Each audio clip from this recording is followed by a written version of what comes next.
हारिश कुरैशी, ये जो संजौली की मस्जिद है, ये अवैध निर्माण का मामला है, एक्सेप्ट कीजिए। मैं आपको ठीक कह रहा हूँ, सुनिए मेरी बात। मेरी कोई गलती नहीं है, आप ये कह रहे हैं।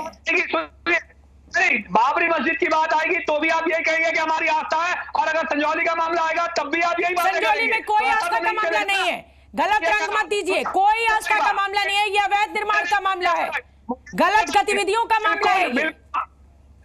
अच्छा, देश में कितना सारा गैर कानूनी अवैध स्ट्रक्चर है, बताइए। आपके दिल्ली में 60,000 से ज्यादा अवैध स्ट्रक्चर है, क्या तोड़ देगी भारतीय जनता पार्टी, आम आदमी पार्टी की सरकार या कांग्रेस की सरकार? तोड़ेगी उनको? नहीं तोड़ेगी। आपको परेशानी, आपको प्रॉब्लम सिर्फ मुसलमान और उनकी मस्जिदों से है।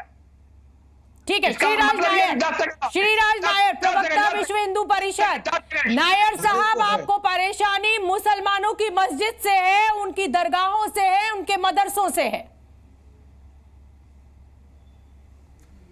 देखिए, हमको जो भी कानूनी तरीके से जो इमारतें हैं, जो सारे रूल्स रेगुलेशंस पालते हुए, उससे हमें कोई परेशानी नहीं है। और यहाँ तो अभी धरना प्रदर्शन हो रहा है, और राइट टू प्रोटेस्ट। साहब, धरना प्रदर्शन नहीं हो रहा है, राइट टू प्रोटेस्ट, धरना प्रदर्शन नहीं हो रहा है, पथराव हो रहा है, माहौल खराब है, पुलिस को लाठीचार्ज करना पड़ रहा है, वाटर कैनन का इस्तेमाल करना पड़ रहा है। देखिए मैडम, वहां पर कांग्रेस की सरकार है, कांग्रेस ने हमेशा आजादी के बाद तुष्टीकरण की राजनीति की है, उसी के चक्कर में इस प्रकार से अवैध निर्माण खड़े होते हैं, अवैध मस्जिद और मदरसे खड़े होते हैं, और ये सारे के सारे टेरर ब्रीडिंग ग्राउंड्स हैं। अगर कसाब वोट मंदिर नहीं अवैध निर्माण होता है, और मंदिर हमेशा बिल्कुल सही जमीन पर बनता है, आप ये कह रहे हैं। पर मंदिर में कभी आतंकियों को प्रेरित नहीं किया जाता है, जिहादी नहीं खड़े किए जाते। मंदिर में सत्संग होता है, मंदिर में भारतीय संस्कृति के बारे में बताया जाता है, और मस्जिदों और मदरसों में अवैध इसी बात का जिक्र जो है वो राहुल गांधी कह रहे थे।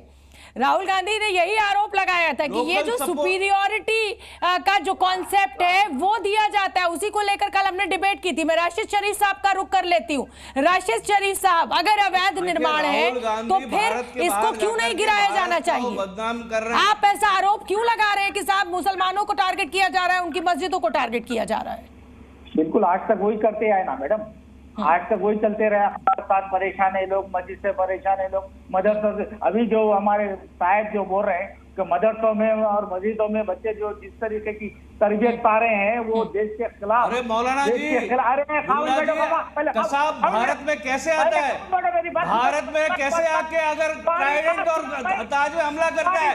ये लोकल सपोर्ट है, ये मुल्लाओं का लोकल सपोर्ट है। आतंक यहाँ पैदा किए जाते हैं, और ये आतंक थोड़ा सा भाषा पे संयम रखें नायर साहब, थोड़ा सा भाषा पे संयम रखें। आप जो बजरंग दल, जो जितने भी बजरंग दल के लोग, आरएसएस के लोग, जो वीएचपी के लोग, जो मस्जिद के पास क्या कर रहे हैं वो लोग? वहाँ पे कर रहे क्या वो लोग? क्यों वो लोग वहाँ पे ठहराया गया? वहाँ पे हुकूमत क्या कर रही? वहाँ पे हुकूमत क्या काम हो रही है वहाँ पे?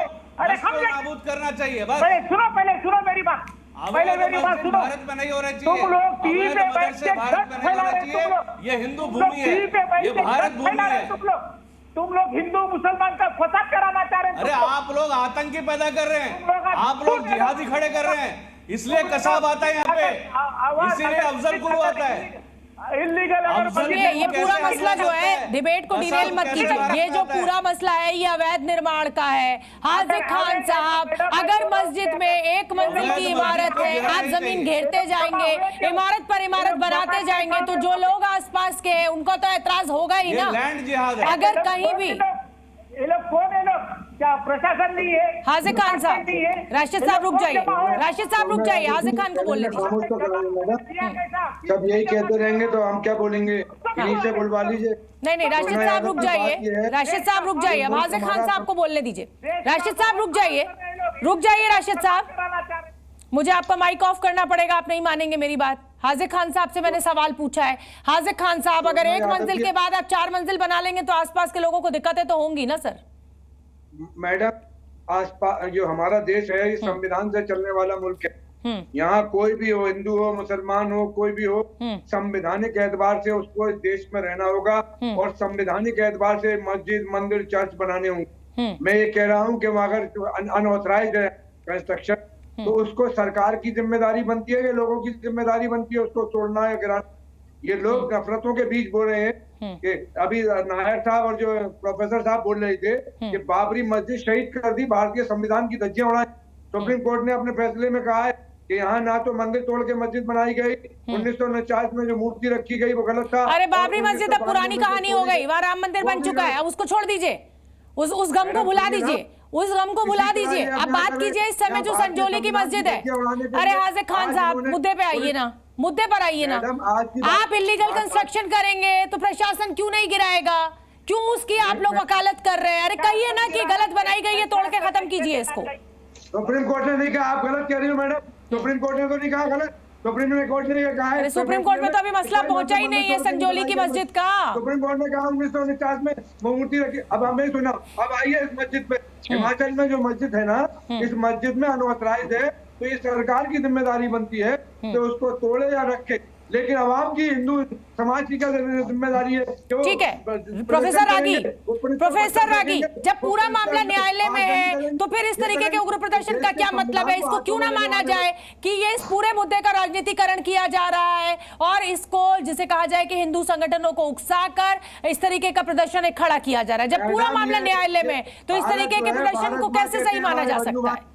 संगीत रागी अब रुक जाइए, हाजिर साहब अब रुक जाइए। संगीत रागी देखिए, इस देश का आंशिक इस्लामीकरण जो है वो कांग्रेस पार्टी ने किया है और जितने तुष्टीकरण के उपाय हो सकते हैं वो सारे काम किए हैं।